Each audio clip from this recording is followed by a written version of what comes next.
예, 이 시간에는 하나님이 인도하시는 사역에 대해서 잠깐 여러분에게 이제 말씀을 드리겠습니다. 하나님이 인도한다라고 이야기하니까 어떤 하나님이 이렇게 쭉 나를 데리고 가는구나 이렇게 생각하셔도 되는데 이제 그런 의미가 아니고 먼저 성경 말씀 하나 읽고 그 성경 말씀을 설명하는 그런 시간을 갖도록 하겠습니다. 에베소서 2장 8절, 9절, 10절에 가서 보니까 너희가 믿음을 통해 은혜로 구원을 받았나니 그것은 너희 자신에게서 난 것이 아니요 하나님의 선물이니라. 행위에서 난 것이 아니니 이것은 아무도 자랑하지 못하게 하려 함이라. 이렇게 돼 있어요. 그래서 믿음을 통해 은혜로 구원받는다. 근데 여기서 끝나면 안 되거든요. 그 다음 구절이 뭐냐. 우리는 그분의 작품이요. 하나님이 우리를 이렇게 믿음을 통해 은혜로 값없이 구원해 주신 그거는 우리의 작품이라는 거, 하나님의 작품.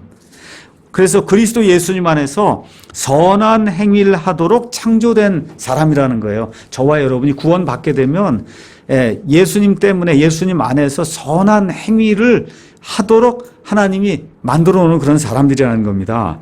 하나님께서 그 선한 행위를 미리 정해 놓으셨다는 거예요. 만세 전에 우리가 태어나기도 전에 우리가 구원받을 줄 하나님이 다 아시고, 그리고 우리 홍순회 형제님, 우리 이청원 자매님 이렇게 하면 정해 놓으셨다는 거예요. 저 형제가 해야 될 일, 저 자매가 해야 될 일을 하나님이 정해 놓으셨다는 거예요. 그런 의미로 하나님이 인도하는 그런 사역에 우리 자신을 좀 맞춰 나가야 된다. 지금 그런 이야기를 하고 있는 겁니다. 그래서 하나님께서 그 선한 행위를 미리 정하신 것은 우리가 그 행위 가운데서 걷게 하려 하십니다. 그러니까 구원받은 이후에는 죽을 때까지 선한 행위들 속에서 걸어야 된다는 겁니다. 선한 행위들 속에서. 자, 그래서 위얼스피 목사님이 이제 뭐라고 말씀하시냐면, 나는 하나님이 자기의 자녀들 한 사람 한 사람에 대해 특별한 계획을 갖고 계실 뿐 아니라 우리와 더불어 자신의 계획을 나누며 우리가 그 계획을 이루도록 도와주신다고 확실히 믿습니다. 이렇게 이제 위얼스 목사님이 이제 이야기하세요. 그래서 캠벨 몰간이라고 하는 영국의 유명한 그 목사님이 이렇게 또 얘기했습니다. 하나님이 사람을 지으시고 그리고 저와 여러분의 구원을 주실 때 그가 행할 선할 행위들도 미리 정해 놓으셨다. 그래서 우리는 그분의 영광을 위해 하나님의 무한한 그런 자원을 가지고 하나님이 우리를 통해서 이루고자 하시는 선한 행위를 해야 된다. 이제 그렇게 이야기하십니다. 우리가 이제 2주 전인가 시편 139편 말씀 제가 강의를 했어요. 수태가 되면서, 수태가 되는 그 순간부터 우리의 모든 것들이 하나님의 책에 기록이 되면서 우리의 모든 일거수일투족까지 하나님이 다 아신다는 그런 이야기를 성경을 통해서 이제 말씀을 드렸습니다. 다시 말씀드려, 수태가 되는 그 순간, 그 전부터 하나님께서 우리가 태어날 걸 다 아시고 그리고 모든 것을 기록하시며 예비해 놓으신다는 거예요. 근데 이거를 운명론으로 받아들이면 안 된다는 겁니다. 운명론이 지금 이야기하려고 하는 것이 아니라 이렇게 선한 행위를 하면서 좋은 사람이 되도록 우리를 빚어나가신다는 거예요. 거기에 우리가 순응을 좀 해야 된다. 빚어나가는데. 그러면서 이분이 몇 가지 예를 드는데 참 맞는 것 같습니다. 여러분, 믿음의 조상 아브라함 한번 생각해 보세요. 하나님이 갈대아 우르에서, 그래서 여기 지금 가나안 땅에 보냈단 말이에요. 그 가나안 땅에 기근 드니까 곧바로 어디로 내려가요? 이집트로. 하나님이 가기 원하는 대로 내려가잖아요. 그리고 어떻게 해요? 자기 부인을 2번이나 부인하지 않습니까? 이 사람 내 아내가 아닙니다. 그렇잖아. 이 사람 내 아내가 아닙니다. 그러잖아요. 예. 우리 또 그 아들이 또 본받아서 이삭도 저 사람 내 아내가 아닙니다. 지금 그러지 않습니까? 또 거기 손자가 유명한 또 속임수의 대가 야곱이라는 이 손자가 또 거기 나오잖아요. 그렇죠? 그러면서 그냥 이 사람의 삶이 성화되는 것들이 이제 그 안에 기록이 돼 있죠.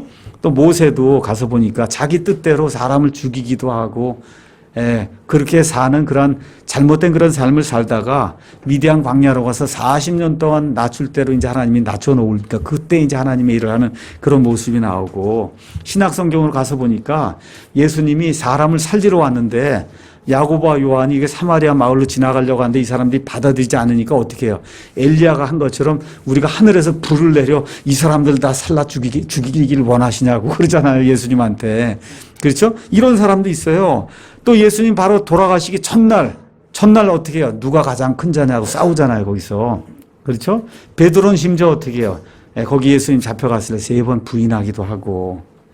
근데 이게 뭐냐? 이 모든 실패에도 불구하고 하나님이 그들을 빚으셔서 하나님이 원하시는 일을 하게 하신다는 거예요. 근데 본인이 거기에 순응하지 않으면 안 된다는 겁니다. 그런 차원에서 하나님이 인도해 나가실 때, 내 삶을 이렇게 인도해 나가실 때 주여 믿습니다 하고 내 실패와 죄와 여러 가지 불법에도 불구하고 하나님이 나를 빚으신 하나님의 작품이라는 생각을 하시고 어려움이 있더라도 거기에 순응해 나가는 그런 삶을 사는 것이, 그것이 성도로서의 마땅한 도리고, 그런 일을 할 때 섬김 사역이 이루어진다, 자연스럽게. 위얼신 목사님 이제 그 얘기를 하고 있는 겁니다. 그래서 하나님의 일꾼이 쓰러지면, 그러면 갈라디아서 1장 말씀을 6장 말씀을 읽어봐라. 6장 1절에 형제들아, 만일 어떤 사람이 잘못에 빠지거든 영적인 너희는 온유의 영으로 그러한 자를 회복시키고 내 자신을 살펴보아 너도 시험에 들지 않게 하라. 이렇게 이제 기록이 돼 있어요. 그러니까 사람이라고 하면 목사뿐만 아니라 누구라도, 심지어 베드로도 그렇고 그 유명한 사람들이 다 쓰러지고 실족하고 어려움에 빠질 수 있다는 겁니다. 이렇게 될 때 온유의 영을 가지고 옆에 있는 사람들이 도와줘서, 그래서 그 사람을 회복시키는 그런 일들을 해고 본인도 그렇게 하고 남들도 그렇게 하면서 이렇게 세워나가는 그와 같은 교회를 좀 해야 된다. 그래서 에베소서 2장 10절 아까 우리가 읽은 대로 우리가 하나님의 작품이라고 하는 거, 그래서 우리가 살아가면서 선한 행위 속에서 걸어야 한다는 이런 이야기는 어려움도 있고 공격도 있고 죄도 짓고 불법도 있고, 그렇죠? 심지어 베드로처럼 예수님을 부인하는 그런 일이 있음에도 불구하고 이런 말씀을 기억을 하면서 하나님이 인도하시는 그런 섬긴 사역을 내가 감당해야 돼, 이렇게 하게 될 때 용기와 격려와 확신을 우리가 얻을 수 있다는 거예요. 그러니까 이런 생각을 하면서 하나님을 섬기는 우리가 돼야 된다. 여러분, 요셉, 유명한 사람들 가서 보니까 다 감옥살이 했더라고요. 요셉도 감옥에 들어가서 고생 많이 했습니다. 오늘 우리가 읽은 예레미야도 감옥에 가서 고생 많이 했어요. 그렇죠? 우리가 잘 아는 사도 바울도 감옥에 가서 고생 많이 했어요. 또 다윗도 그날 한 10년 이상 사울에게 쫓겨다니며 그냥 매일같이 죽음을 바로 눈앞에 든 그와 같은 삶을 산 것을 우리가 기억하고 있고, 우리 중세 로마 시대 한 1000년 동안 AD 한 500년부터 AD 한 1500년, 1600년 될 때까지 정말 수천만 명의 그 많은 성도들이 고난과 역경, 순교하는 그와 같은 삶까지 이제 살면서 주님을 섬겼습니다. 그런데 섬길 때 이 하나님이 이거를 인도해 주시는구나 이렇게 생각을 하게 될 때는 하나님이 우리를 부르시면 그 일을 감당할 수 있게 해주신다는 그런 확신이 생긴다는 거예요. 그러니까 이런 걸 좀 가지고 우리가 아무리 조그만 일을 하려고 해도 옆에 사람들하고 갈등도 생기고 여러 가지 일이 있을 수 있거든요. 이렇게 될 때 난 하나님의 작품이라는 거, 선한 행위를 할 수밖에 없다는 거, 하나님이 그것도 이미 미리 정해놓으셨다는 거, 이런 생각을 하면서 이런 것들을 극복해 나가는 저와 여러분이 돼야 된다는 겁니다. 아까 우리가 읽은 것처럼 예레미야는 그 베냐민 땅 그 아나돗에 그냥 평범한 제사장으로 지내기를 원한 그런 사람이에요. 근데 하나님이 갑자기 나타나시더니 너는 대언자가 되라고 이야기하는 거예요. 그 대언자가 되되 어떤 종류의 대언자가 되냐? 예레미야 거기 1장 18절 가서 보니까 보라 내가 이날 너를 그 온 땅과 유다의 왕들과 그곳의 통치자들과 그곳의 제사장들과 그 땅의 백성을 칠 방벽을 세울 도시. 그러니까 가서 백성에게 너희가 이렇게 하면 하나님의 심판이 임한다고, 하나님의 혹독한 심판의 이 정죄의 말씀을 선포하는 그런 대언자가 되라고 하나님이 세워주신 거예요. 그래서 세운 도시 쇠기둥 노선벽이 되게 하였노라. 그들이 너와 싸우되 너를 이기지 못하리니 내가 너와 함께하여 너를 건져내리라. 주가 말하노라.